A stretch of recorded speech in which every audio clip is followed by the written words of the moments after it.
Olá pessoal, bem-vindos a esse nosso último encontro do curso introdutório de Filosofia da Arte e da Literatura.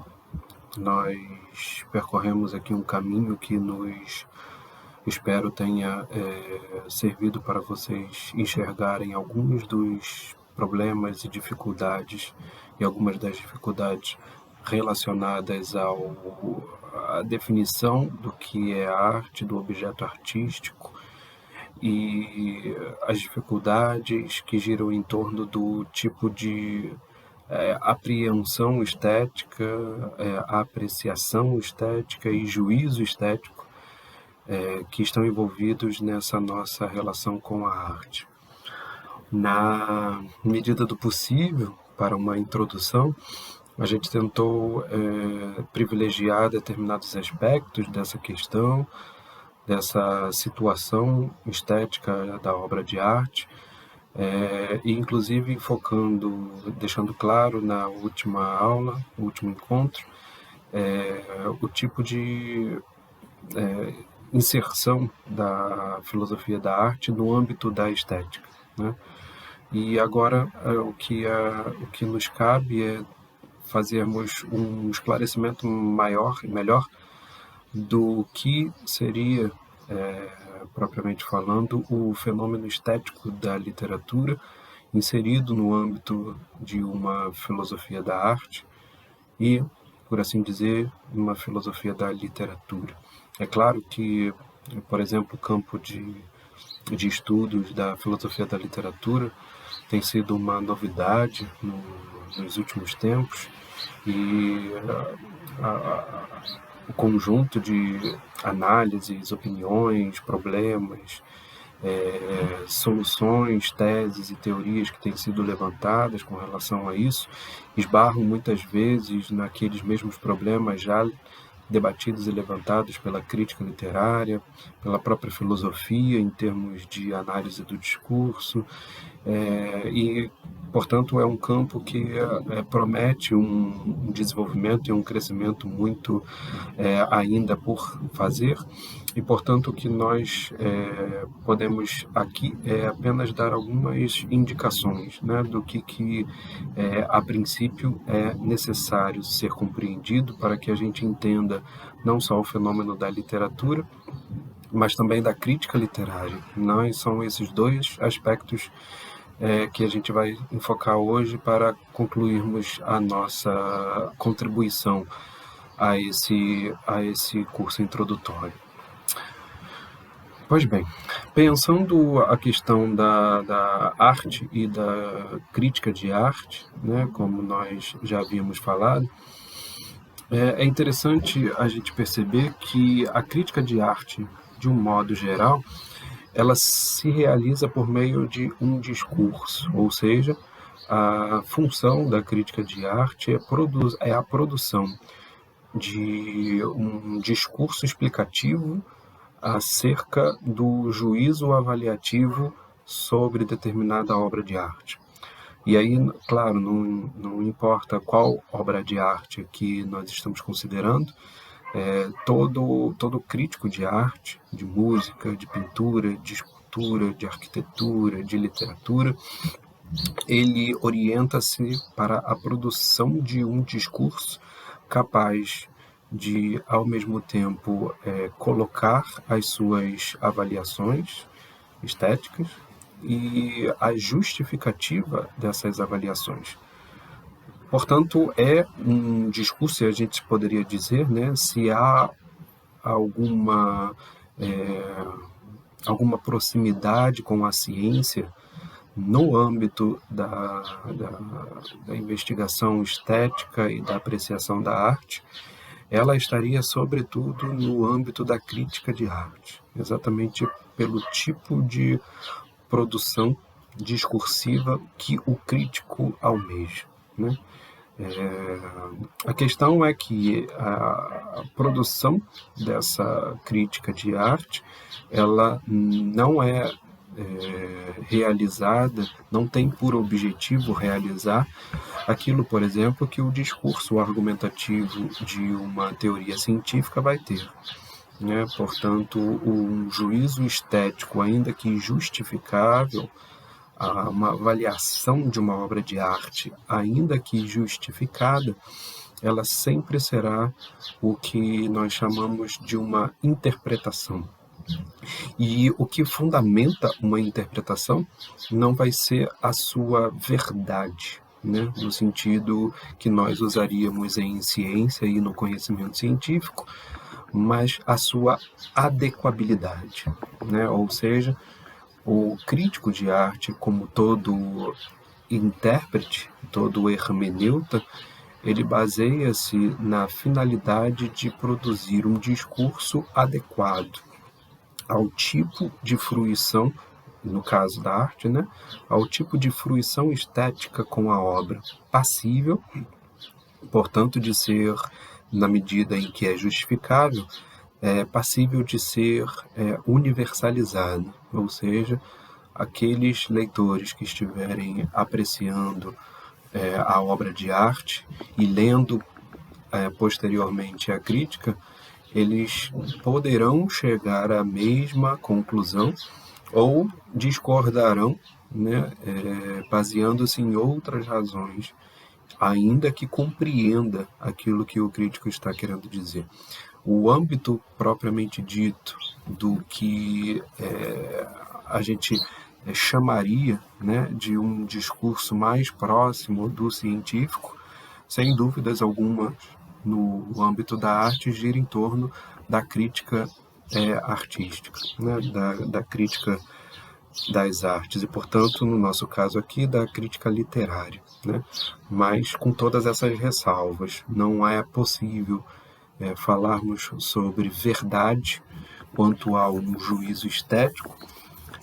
No máximo, o que nós podemos pensar na coerência dessa justificativa, né? Portanto, uma coerência sempre interna ao próprio discurso do crítico, mas a adequabilidade desse juízo e dessa justificativa é face à experiência estética com a obra, né? Então, em última análise, a proximidade que o crítico tem com relação ao conhecimento que ele pretende produzir é basicamente um conhecimento de cunho aproximativo, vamos dizer assim, né?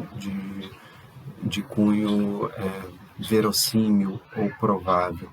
E jamais a gente pode pensar em um juízo avaliativo categórico ou certo, né? Cuja certeza tenha a chancela da verdade. Pois bem, se o crítico de arte ele produz essa reflexão discursiva em relação ao significado de uma determinada obra, a obra em si ela nos permite ter essa experiência direta com o significado. No caso da literatura, a gente viu, esse significado é elaborado a partir das palavras e do modo como as palavras se juntam, se aproximam umas das outras, vai fazer com que a gente compreenda os tipos de gêneros literários, o modo como o escritor ele reúne as palavras, ele se utiliza das palavras, vai dar a cara de cada um dos gêneros literários.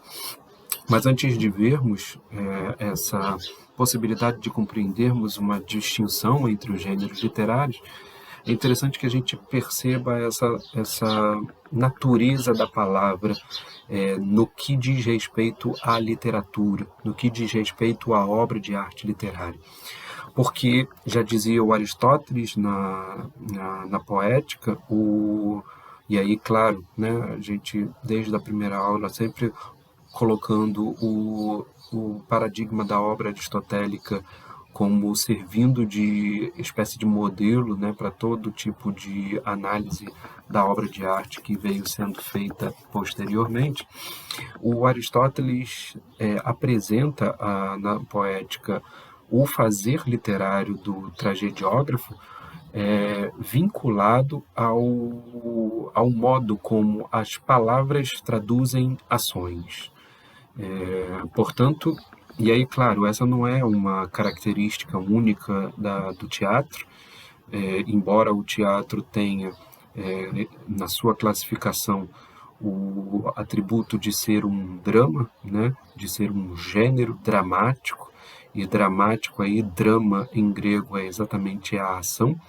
Portanto, um gênero dramático é aquele que coloca a ação sem qualquer intermediário, ela expõe a ação imediatamente ao espectador. O teatro, embora tenha essa característica, na verdade, o modo como Aristóteles apresenta a essência da literatura como estando circunscrita, como estando delimitada pelo significado das ações humanas, é inerente não só à tragédia, mas a toda a obra de arte. É por isso que nós encontramos no texto aristotélico uma relação de proximidade entre o teatro, e aí tanto a tragédia quanto a comédia, mas também com a lírica e com a épica, né? Os dois modos de poesia anteriores ao teatro grego e que servem para o Aristóteles de parâmetro para essa comparação estética. Para o Aristóteles, todas elas, em alguma medida, estão centradas na significação da ação humana. Né? Foi aquilo que nós falamos um pouco na aula passada acerca da relação que a gente pode estabelecer entre literatura e mito. Né? O mito como narração de ações arquetípicas serve para a literatura como uma espécie de paradigma para aquilo que a literatura fará. A literatura, portanto, é a utilização da linguagem para a reprodução das ações humanas, para a representação das ações humanas. O Aristóteles ele faz uma espécie de classificação dos gêneros literários a partir do modo como essas ações elas são representadas. É muito conhecido o conceito de mimesis em Aristóteles, exatamente o conceito que faz o Aristóteles pensar nesse caráter reprodutivo da obra de arte, né? E aí, por exemplo, diz que a obra de arte ela imita a natureza, ou então imita os seres humanos. Na verdade, esse imitar não significa uma espécie de cópia, como pode-se pensar a partir do que disse sobre isso Platão, mas no sentido de representar. Né? O conceito de representação, que está próximo daquilo que nós vimos com relação à representação mental criada pela imaginação humana, ela está muito mais no âmbito do símbolo e do significado do que propriamente no âmbito da cópia, da xerox, da simples reprodutibilidade. Então, o que caracteriza propriamente o fazer literário e uma obra literária é representar ações humanas. Portanto, representar ações significativas, né? Não qualquer tipo de ação, mas ainda que seja um fazer qualquer, a literatura tem o papel e a finalidade de transformar essa ação qualquer em uma ação significativa. E é isso que faz a literatura enquanto produção de significado. Mas ela o faz lidando com palavras. Né?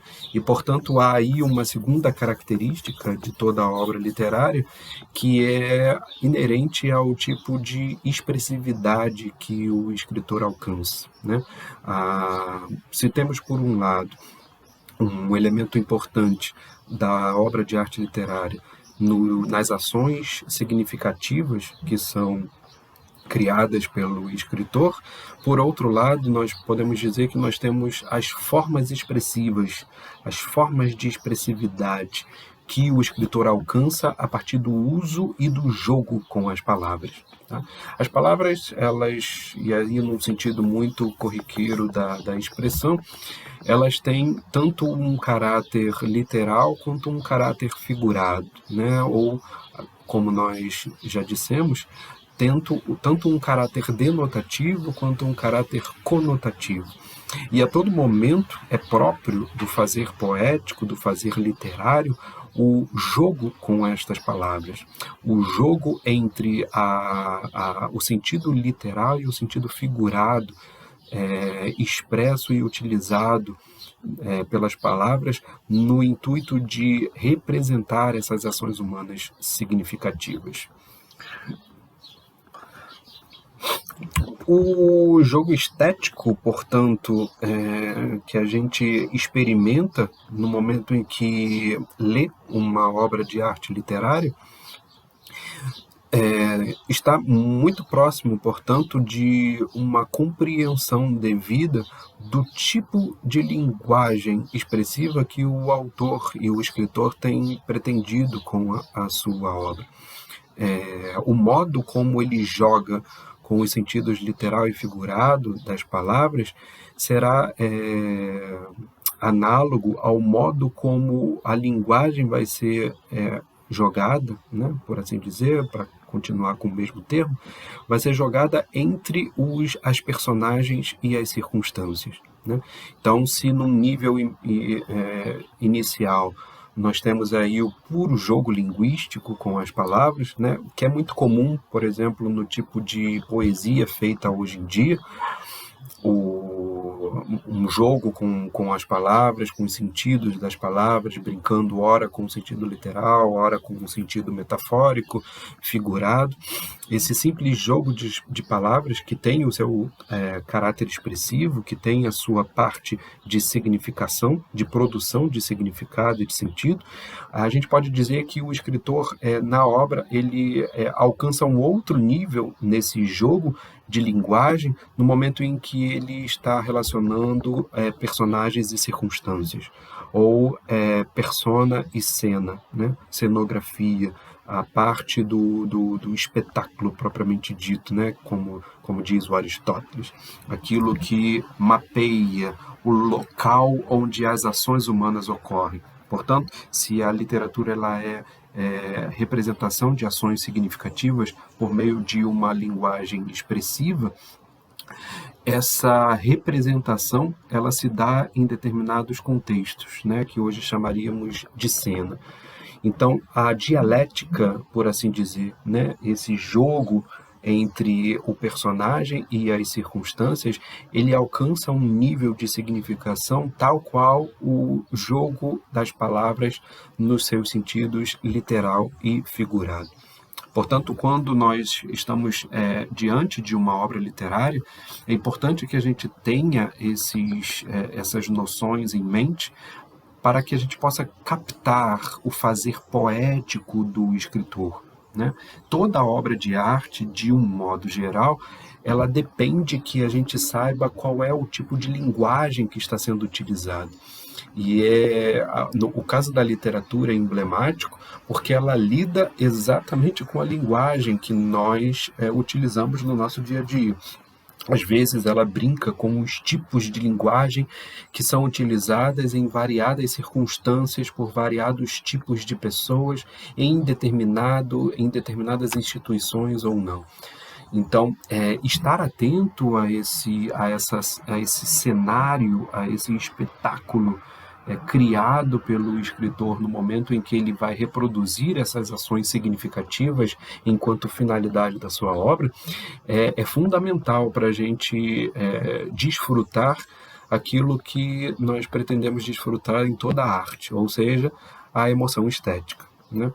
Se na música a emoção estética ela vem a partir da fruição de um saber ouvir as notas, né, estar percebendo a qualidade do ritmo, a intensidade da melodia, a diferença entre ritmo e melodia, a altura, a gravidade e a agudeza das notas.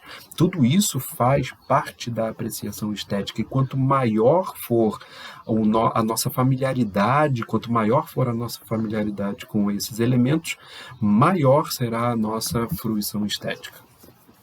Isso nos coloca, desde logo, eu já posso colocar aqui, um caráter de educação que a crítica literária e a crítica de arte, no geral, ela expõe, né? Mas a gente poderia perguntar, afinal, qual é a utilidade de uma crítica de arte? Qual é a utilidade da crítica literária? É exatamente nos ensinar a perceber o fazer artístico, o fazer poético, o fazer literário, né? O crítico literário, ele vai chamar a nossa atenção para os elementos que em uma obra de literatura precisam ser destacados para que a gente possa se dar conta daquilo que o escritor está querendo dizer. Para que esse juízo avaliativo que a gente faça com relação a uma obra, de dizê-la que ela nos agrada ou não, de tentar encontrar uma justificativa para essa nossa avaliação de uma determinada obra, é importante que a gente tenha esses elementos para preencher essa experiência estética com uma riqueza maior, né? Isso porque a simples emoção estética, né, que alguém poderia dizer, e aí, claro, se algo é uma obra de arte, ela causa uma emoção estética, porque ela, né, desde aquilo que a gente viu no nosso primeiro encontro, ela exige do espectador uma postura estética, né, para a fruição, para a vivência dessa emotividade. Portanto, se ela é uma obra de arte, ela provoca, ela exige de nós essa emoção. O que é diferente é a qualidade dessa emoção, é a intensidade dessa emoção. No âmbito, por exemplo, da emoção estética da literatura, a forma expressiva que o escritor alcança com o seu jogo de palavras entre literal e figurado, e o jogo de cenas, né, entre a linguagem que cria as personagens e cria as situações, para representar essas ações significativas, o que essas palavras nos fazem é evocar, né? E aí, tanto a evocação quanto a reflexão são dois elementos importantíssimos de uma fruição estética da obra literária, né? É interessante pensarmos isso porque a obra de arte literária, ela lida exatamente com um fundamento de nossas experiências simbólicas, que é exatamente a linguagem, né? Nós definimos aqui, de uma maneira bastante genérica, a obra de arte como a literatura como uma obra de arte da linguagem. Portanto, é um tipo de aplicação e de utilização da linguagem que orienta-se em torno de um fazer artístico. Mas ela está lidando com a linguagem que nós utilizamos. Portanto, ela está muito mais próxima da nossa capacidade racional do que as demais obras de arte, né? É claro que a gente pode enfocar a pintura, enfocar os elementos da música e o modo como eles ativam a nossa capacidade racional, mas o que eu quero dizer é que na literatura nós estamos lidando com com a mesma matéria-prima na qual são formados os nossos pensamentos discursivos, né? As nossas reflexões. O discurso enquanto elemento comum entre o fazer comunicativo dos seres humanos e o fazer poético da literatura é o que faz com que a literatura tenha uma importância significativa no interior das demais obras de arte. Uma importância significativa para nós, né, que nos valemos de uma obra de arte para nos educarmos, né? Para aumentarmos a nossa capacidade de vivência de significado. Portanto, essa emotividade, essa emoção estética que a obra de arte literária ela nos provoca, a partir da evocação que as palavras nos sugerem, né? E aí o termo evocar aqui, ele vai ser muito importante para a gente quando a gente for falar sobre a crítica literária, porque essa evocação ela aumenta à medida em que nós temos uma caixa de ressonância maior, né?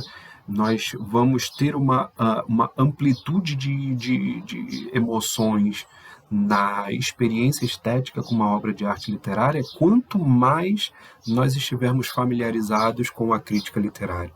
Portanto, são dois elementos importantíssimos para a fruição de uma arte. Não só o convívio com as obras de arte, mas também o convívio com a crítica dessas obras. Porque são essas críticas que vão nos oferecer exatamente essa caixa de ressonância em relação à qual os significados de uma obra eles vão ser evocados. E no caso da literatura isso é fundamental, né? As palavras, enquanto palavras, se a gente não tiver essa ressonância ampla e significativa dos termos que nós lemos, às vezes muita gente tem dificuldade, inclusive, de seguir a leitura porque não conhece determinadas palavras. São duas dificuldades, né, que nós temos na experiência estética da literatura. A primeira é não conhecermos os termos que são utilizados pelo escritor, e, portanto, há necessidade de nos familiarizarmos com esses termos, de incorporarmos esses significados para que a gente possa fazer parte da experiência estética da obra, mas, por outro lado, a gente pode reduzir muito a experiência emotiva com uma obra de arte literária se a gente tiver uma caixa de ressonância muito pequena para poder dar conta da evocação de significados que uma obra de arte literária pode nos evocar. É isso, mais ou menos, aquilo que o Jorge Luis Borges, um grande escritor argentino, dizia, né? Para você ler um livro é necessário que você tenha lido vários outros livros, né? O que isso significa, né? A princípio parece um paradoxo, mas o que ele estava querendo dizer é exatamente que no momento em que você se põe como leitor, você vai familiarizando-se com esse movimento da linguagem a ponto de ampliar a sua caixa de ressonância para a evocação de sentido e de significados que o poeta e o escritor estão pretendendo fazer. Certo? Portanto, se de algum modo a literatura essa representação de ações significativas, ela tem como uma característica fundamental um preceito ético. E aí esse preceito ético ele é interessante não só para a nossa experiência estética com a obra de arte, mas também para a crítica da obra de arte. Por quê? Porque o contato e a familiaridade, a vivência com essas experiências estéticas de ações significativas trazidas pela literatura nos amplia a nossa capacidade de deliberar no momento em que nós tivermos que decidir, né? Termos contato com ações significativas o maior número de vezes e com a maior intensidade possível, e essa multiplicidade, tanto de intensidade quanto de quantidade, ela nos é dada pelo fazer artístico da literatura. Nós temos a nossa capacidade deliberativa ampliada, inclusive. Portanto, temos a capacidade de fazer escolhas melhores. E se não melhores, pelo menos mais humanas, né? De termos uma vivência consciente dos nossos dramas pessoais, né? A partir exatamente da vivência dos dramas das personagens colocadas em determinadas circunstâncias. Tranquilo?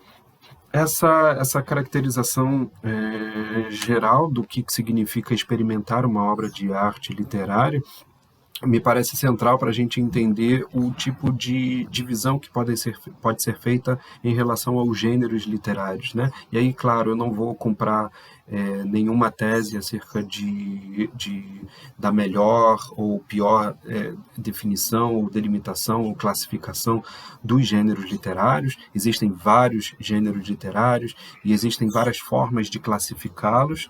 O que eu pretendo aqui é ficar em pelo menos 4 conceitos classificativos que para mim são fundamentais para entendermos todos os restantes. O primeiro deles é a poesia, né? E aí poesia, a gente tem uma impressão, né? um tanto pequena, reduzida, às vezes mesquinha, com relação à poesia, quando ouvimos falar em poesia, mas isso se deve, sobretudo, ao tipo de fazer poético que não só alguns apregou, mas também ao tipo de fazer poético que alguns imaginam que seja necessariamente o fazer poético. Quando, na verdade, o fazer poético, em sua origem, evoca exatamente aquele princípio que nós colocamos na aula passada, da palavra como sendo instrumento simbólico de vivência humana com o mundo, né? As primeiras palavras, né, que surgem, não surgem necessariamente com o intuito de comunicar, mas com o intuito de representar determinadas experiências, determinadas vivências que o ser humano tem. E às vezes, em boa parte delas, né, com vivências misteriosas e inconscientes. O caráter poético está muito próximo do uso que se pode fazer da palavra no intuito de invocar essa experiência primordial do ser humano na sua vivência no mundo e com o mundo, né? Na sua vivência interna, na sua vivência externa e na dialética entre essas duas experiências, né? O tipo de sentimento, não só de sentimentos, mas o tipo também de reflexões que podem ser realizadas nesse intercurso são propriamente aquilo que fazem a grandeza da poesia, né? E aí, é claro, para pensar na grandeza da poesia, a gente pode colocar Homero como o nosso modelo, né? Não só o primeiro literato da história da civilização ocidental, mas também é autor de 2 obras-primas da literatura poética, né? Que em poesia são chamadas de épica, mas que nós podemos ficar simplesmente com a qualidade de poesia, porque é exatamente aquilo que significa fazer poesia.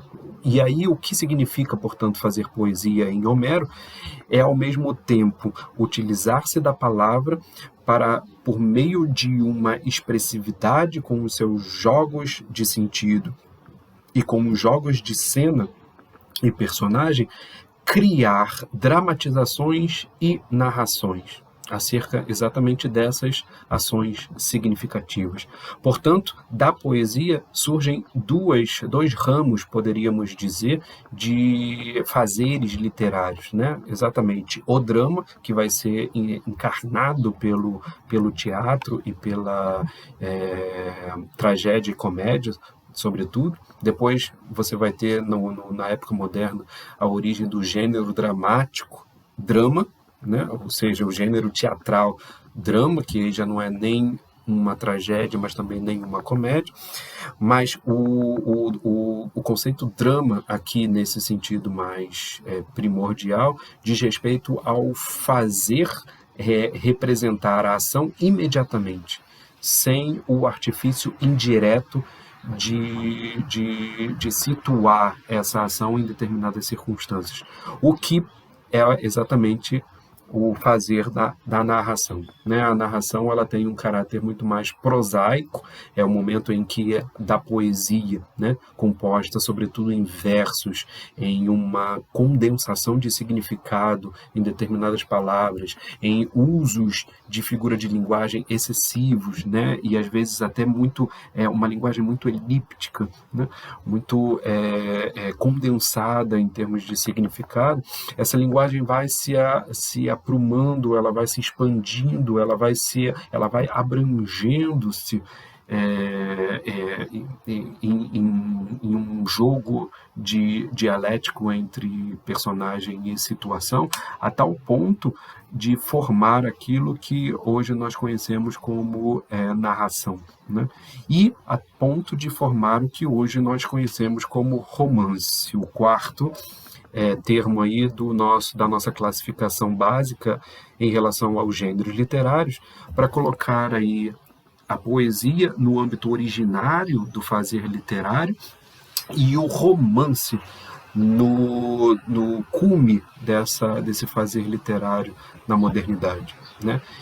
Passando da poesia ao romance pelo drama e pela narração. Isso significa que a poesia originariamente fazia uso tanto do drama quanto da narração, do mesmo modo que o romance contemporâneo ele tem exatamente o caráter de fazer uso do drama e também da narração. Portanto, essas classificações elas são muito genéricas e problemáticas, né? É difícil você conseguir um critério que permita estabelecer categoricamente a diferença entre os gêneros literários, mas o que eu pretendo com isso é só mostrar para vocês que há uma diferença de estilo na forma expressiva do escritor, e essa diferença ela acabou sendo muito mais histórica do que propriamente de expressividade, né, no sentido linguístico do termo. Tá? Essa classificação é mero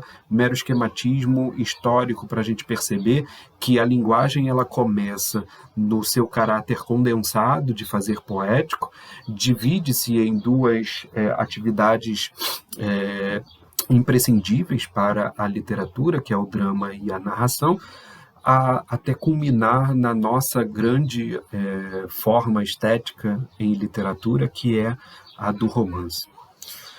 E essa forma de nós entendermos, portanto, o fazer poético enquanto literatura, o fazer artístico enquanto obra de arte literária, vai ser exatamente o objeto do crítico literário, né? O que o crítico literário faz, portanto, é exatamente oferecer para nós uma caixa de ressonância para a evocação de sentido que o literato, o escritor pretendia apresentar. Às vezes, oferecendo um conjunto de experiências significativas até mais amplas do que aquela que talvez o escritor poderia ter pretendido.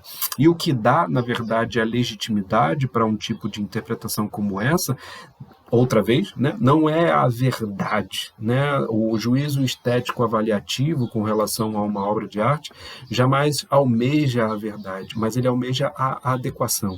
E se é adequado a expressividade desse significado no interior de uma obra de arte, ele se torna válido para uma crítica de arte ou de literatura.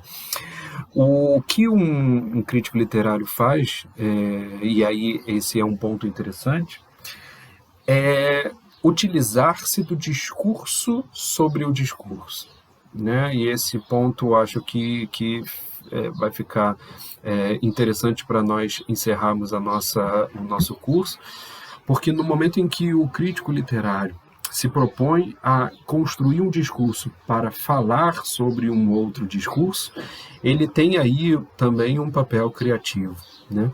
Um papel que às vezes pode ser literário, né? Muitas críticas literárias alcançaram o status de ser uma obra literária, inclusive, né? Como, por exemplo, muitos ensaios são catalogados no âmbito da crítica literária. Às vezes, alguns contos e algumas crônicas encontram essa possibilidade de serem classificadas dessa forma, tal a riqueza de significado que o próprio crítico literário imprimiu ao seu texto, à sua obra. Né? Percebem, portanto, que nós estamos aí lidando com um diálogo entre discursos. Né? No momento em que nós estamos enfocando a obra de arte literária e a sua relação com a crítica literária, nós estamos, na verdade, falando de um discurso sobre discurso. O que é interessante dessa relação de um discurso sobre o discurso é que ele significa uma intensificação do significado, significa uma intensificação dessa experiência emotiva, estética que nós podemos ter com uma obra de arte. Né? E, portanto, entra naquilo que eu já tentei mostrar aqui para vocês, da maneira como, por meio da crítica literária, nós somos capazes de nos educar a uma experiência estética. Uma experiência estética cada vez mais adequada à obra literária. E adequada, inclusive, para produzir novos escritores. Né? É assim que os artistas se produzem, através de uma familiaridade com outros artistas e com uma cada vez maior intensidade evocativa por meio de uma crítica de arte, né? Por meio de uma lida com a obra de arte de uma maneira crítica. Né? Até porque a crítica de arte nem sempre existiu. Mas a gente poderia, por exemplo, dizer que a condenação aos poetas de Platão na República, a conhecida condenação dos poetas na República de Platão, poderia ser um tipo de crítica literária. Por quê? Porque Platão faz uma avaliação da obra de arte e do caráter ético que ela tem para o âmbito da educação. Portanto, determinadas coisas o Platão não gostaria que fossem evocadas para uma cidade justa. E esse âmbito de limitação do que haveria de significativo em uma obra de arte literária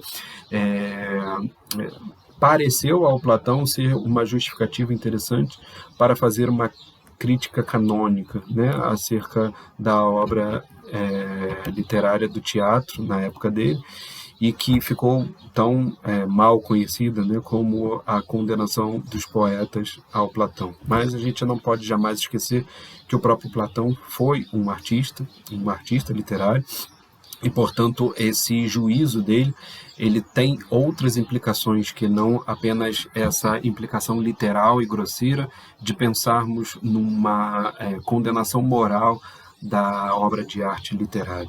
Né? O que é interessante esse caso do Platão para nós pensarmos até onde pode ir a crítica literária, a crítica de arte de um modo geral. Né?